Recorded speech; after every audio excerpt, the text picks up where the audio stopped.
రాజ్యాంగ రక్షణ కోసం గద్దర్ చేసినటువంటి పోరాటం అనిర్వచనీయమన్నారు తెలంగాణ కాంగ్రెస్ పార్టీ ఇన్ఛార్జి మల్లు రవి.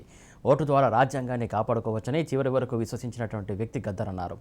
ఆయన ఆశయాలను కొనసాగించాల్సిన అవసరం ఎంతైనా ఉందన్నారు. కంటోన్మెంట్ అభ్యర్థి వెన్నెల గెలుపు కోసం ప్రతి ఒక్కరూ కృషి చేయాల్సిన ఆవశ్యకతను గుర్తు చేశారు. ఎన్నికల పోరాటంలో ప్రజాయుద్ధ నౌక ఆశయాలను గెలిపించుకోవాల్సిన బాధ్యత ప్రజలందరిపై ఉందని అన్నారు మల్లు రవి. ఇక్కడ కార్పొరేషన్ ఎలక్షన్ జరిగేటప్పుడు ఒక అభ్యర్థి పేరు చెప్పారు మన గద్దర్ గారు. ఆ అభ్యర్థికి ఎలక్షనీరింగ్ జరిగేటప్పుడు రాజ్యాంగ ప్రతిని చేతిలో పట్టుకొని ప్రతి ఇంటికి పోయి ఓటు అడగమని చెప్పారు.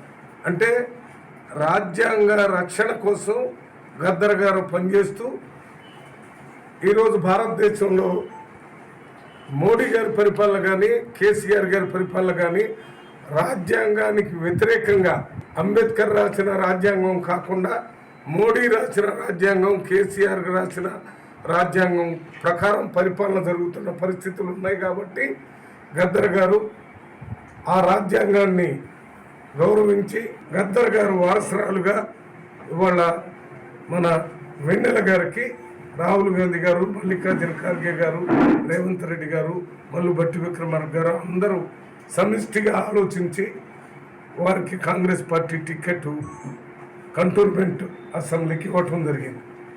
ఆ సందర్భంగా ఈరోజు వెన్నెల గారిని, వారి తల్లి గారిని